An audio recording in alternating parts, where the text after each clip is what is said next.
নমস্কাৰ স্বাগতম মোৰ এইচ আছামিজ চেনেলে প্ৰিয় ছাত্ৰ ছাত্ৰীসকল আজি ক্লাছ 5ৰ পৰিৱেশ আমি আৰু আমাৰ পৰিৱেশৰ একেবাৰে লাষ্ট পাঠটো 15 আমাৰ চুবুৰীয়া ৰাজ্যসমূহ এই পাঠটিৰ অনুশীলনীৰ যিমানখিনি কোৱেশ্চন আনসাৰ আছে সম্পূৰ্ণ কোৱেশ্চন আনসাৰ আমি আলোচনা কৰিম লগতে গুৰুত্বপূৰ্ণ কোৱেশ্চন আনসাৰখিনিও আমি দিম তো ভিডিঅ'টো স্কিপ নকৰাকৈ ফাৰ্ষ্টৰ পৰা লাষ্টলৈকে চাই যাবা ইয়াৰ 1 নম্বৰ প্ৰশ্নটো আছে একৰ আছে উত্তৰ দিয়া ক নম্বৰ প্ৰশ্ন আছে উত্তৰ পূব ভাৰতৰ ৰাজ্যসমূহৰ নাম লিখা উত্তৰ পূব ভাৰতৰ গোটেইকেইটাৰ ৰাজ্যসমূহৰ নাম লিখিব লাগে তো ইয়াৰ উত্তৰ হৈছে অসম অৰুণাচল প্ৰদেশ মেঘালয় মিজোৰাম নাগালেণ্ড মণিপুৰ আৰু ত্ৰিপুৰা ভিডিঅ'খিনি ৰখাই কেনে আনসাৰবিলাক লিখি ল'বা খ নম্বৰ প্ৰশ্ন কি কৈছে চোৱা উত্তৰ পূব ভাৰতৰ কেইটামান জনগোষ্ঠীৰ নাম লিখা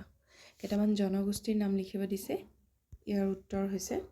উত্তৰ পূব ভাৰতৰ কেইটামান জনগোষ্ঠীৰ নাম হ'ল আদি নিচি আপাতানি মনপা চেমা খাচী গাৰো কুকি ত্ৰিপা ৰিঠাং আও ৰাংখল জয়ন্তীয়া আদি ইয়াত তোমাৰ গোটেইখিনি লিখিব নালাগে চাৰিটা লিখিলেই হৈ গ'ল বাকীখিনি স্কিপ কৰিব পাৰা গ নম্বৰ প্ৰশ্ন উত্তৰ পূব ভাৰতক সাতভনীৰ দেশ বুলি কিয় কোৱা হৈছে ইয়াৰ উত্তৰ হ'ব সাতখন ৰাজ্যৰে গঠিত হোৱা বাবে উত্তৰ পূব ভাৰতক সাতভনী দেশ বুলি কোৱা হৈছে গ নম্বৰ প্ৰশ্ন ভাৰতৰ উত্তৰ পূব ভাৰতৰ স্বাস্থ্যকৰ ঠাইৰ নাম লিখা উত্তৰ পূব ভাৰতৰ স্বাস্থ্যকৰ ঠাইৰ নাম লিখিব দিছে ইয়াৰ উত্তৰ হৈছে অৰুণাচলৰ টাৱাং অসমৰ হাফলং মেঘালয়ৰ শ্বিলং বা টাৱাং হাফলং শ্বিলঙো লিখিব পাৰা হা এতিয়া আমি অনুশীলনীৰ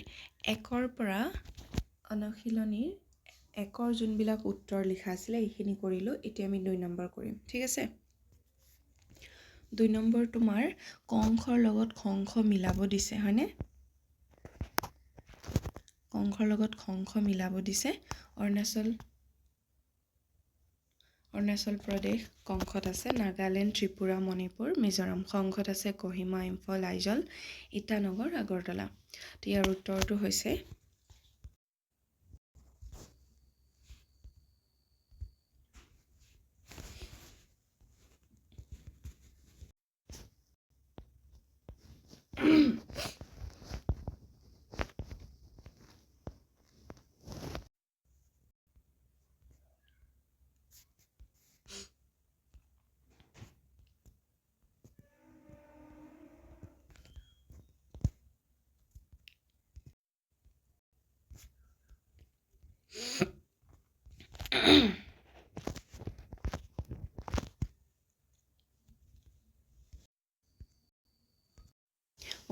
নম্বৰ হৈছে মিজোৰাম লকটক হ্যাদ আছে ইয়াৰ উত্তৰ হ'ব মণিপুৰত লকটক হ্যাদ আছে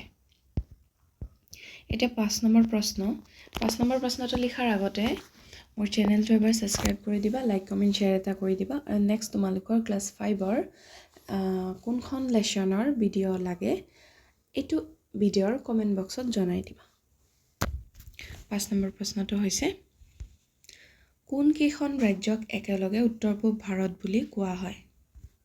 ইয়াৰ উত্তৰটো হৈছে অসম অৰুণাচল প্ৰদেশ মেঘালয় মণিপুৰ মিজোৰাম নাগালেণ্ড আৰু ত্ৰিপুৰা ৰাজ্যক একেলগে উত্তৰ পূব ভাৰত বুলি কোৱা হয় ভিডিঅ' কেইটা ৰখাই কেনে